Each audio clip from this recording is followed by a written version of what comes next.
ನಮಸ್ತೆ ವೀಕ್ಷಕರೇ, ನಾನು ನಿಮ್ಮ ಆಶಾ ನಾಯಕ್. ಇವತ್ತು ಸ್ವಲ್ಪ ಈ ಬಾಣಂತಿ ಲೇಹ ಮತ್ತು ಮೆಂತೆ ಲೇಹದ್ದು ಡಿಫ್ರೆನ್ಸ್ ಸ್ವಲ್ಪ ಹೇಳುವ. ಮತ್ತು ಕೆಲವರಿಗೆ ಒಂದು ಡೌಟ್ ಉಂಟು, ಈ ಓಲೆ ಬೆಲೆ ಅಂದರೆ ಏನು ಅಂತ. ಕೆಲವರಿಗೆ ಗೊತ್ತೇ ಇಲ್ಲ, ಇವಾಗಿನ ಜನ್ರೇಷನ್ಗೆ ಓಲೆ ಬೆಲೆ ಅಂತ ಹೇಳಿದರೆ ಗೊತ್ತಿಲ್ಲ. ಅದಕ್ಕೋಸ್ಕರ ತೋರಿಸುವ ಅಂತ. ಮೆಂತೆ ಲೇಹ ಮತ್ತು ಈ ಬಾಣಂತಿ ಲೇಹ ಏನು ಡಿಫ್ರೆನ್ಸ್ ಅಂದರೆ, ಇದು ಸ್ವಲ್ಪ ಖಾರ ಖಾರ ಉಂಟು. ಪೆಪ್ಪರ್ ಎಲ್ಲ ಹಾಕಿ, ಓಲೆ ಬೆಲ್ಲ ಎಲ್ಲ ಹಾಕಿ, ಸ್ವಲ್ಪ ಮದ್ದೆಲ್ಲ ಹಾಕ್ಲಿಕ್ಕೆ ಉಂಟು. ಇದು ರೆಸಿಪಿ ಬೇರೆನೇ ಟೈಪು. ಈ ಮೆಂತೆ ಲೇಹ ಅಂದರೆ ಇದು ಖಾರ ಇಲ್ಲ, ಇದಕ್ಕೆ ಡ್ರೈ ಫ್ರೂಟ್ಸು, ಓಲೆ ಬೆಲ್ಲ ಎಲ್ಲ ಹಾಕಿ ಮಾಡುವಂಥದ್ದು. ಅಂದರೆ ಇದು ಲೇಹ ಅಂದರೆ ಲೇಹ ಥರ ಇಲ್ಲ, ಲಿಕ್ವಿಡ್ ಥರ ಇಲ್ಲ, ಸ್ವಲ್ಪ ಡ್ರೈ ಉಂಟು. ಯಾಕೆ ಡ್ರೈ ಮಾಡ್ತಾ ಇದ್ದೇನೆ ಅಂದರೆ, ಈಗಿನ ಜನ್ರೇಷನ್ನ ಮಕ್ಕಳು ಅಂದರೆ ಲೇಹ ಟೈಪ್ ಇದ್ದರೆ ಸ್ಪೂನಲ್ಲಿ ತಗೊಳ್ಳೋದಿಲ್ಲ. ಇದಾದರೆ ಜಗಿಲಿಕ್ಕೆ ಆಗ್ತದೆ, ಅಂದರೆ ಆಚೆ ಈಚೆಗೆ ಹೋಗುವಾಗ ತಿನ್ಲಿಕ್ಕೆ ಆಗ್ತದೆ. ಡ್ರೈ ಫ್ರೂಟ್ಸ್ನ ಅಂದರೆ ಬಾದಾಮಿ, ಪೀಸ್, ದ್ರಾಕ್ಷಿ ಎಲ್ಲ ಸಿಗ್ತದೆ ಬಾಯಿಗೆ ಜಗಿಲಿಕ್ಕೆ, ಆವಾಗ ತಿನ್ಲಿಕ್ಕೆ ಇಷ್ಟಪಡ್ತಾರೆ ಮಕ್ಕಳು.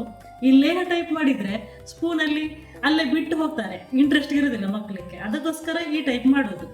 ಇದು ಸಹ ಹಾಗೆ, ಬಾಣಂತಿ ಹುಡಿ ಮದ್ದು ಸಹ ಅದೇ ಟೈಪಲ್ಲಿ ಮಾಡೋದು.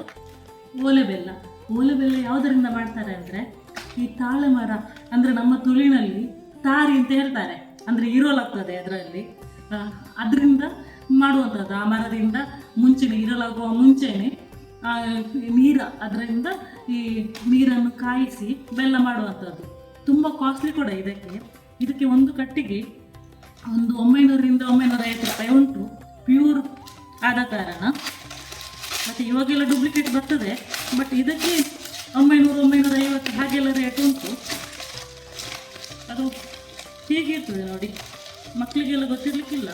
ಮುಂಚಿನವರಿಗೆಲ್ಲ ಇದನ್ನು ಮನೆಯಲ್ಲಿ ತಂದು ಇಡ್ತಿದ್ರು ತಿನ್ನಲಿಕ್ಕೆ. ನೋಡಿ, ರೌಂಡ್ ಆಗಿರ್ತದೆ ಇದು, ತಿನ್ನಲಿಕ್ಕೆ ಕೂಡ ತುಂಬ ಟೇಸ್ಟು. ಇದೆಲ್ಲ ತಿಂದರೆ ಹೊಟ್ಟೆಯಲ್ಲಿದ್ದ ನಂಚೆಲ್ಲ ಹೋಗ್ತದೆ ಅಂತ ಹೇಳ್ತಾರೆ. ಮುಂಚೆ ಎಲ್ಲ ಬಾಣಂತಿಯರಿಗೆ ಜಾಸ್ತಿ ಇದನ್ನು ಕೊಡ್ತಿದ್ರು, ನಾರ್ಮಲ್ ಆಗಿ ತಿನ್ನಲಿಕ್ಕೆ ಕೂಡ ಕೊಡ್ತಿದ್ರು. ಮತ್ತು ಮೆಂತೆ ಲೇಹ ಬಾಣಂತಿ ಲೇಹಕ್ಕೆ ಯೂಸ್ ಮಾಡ್ತಿದ್ರು ಅದನ್ನು.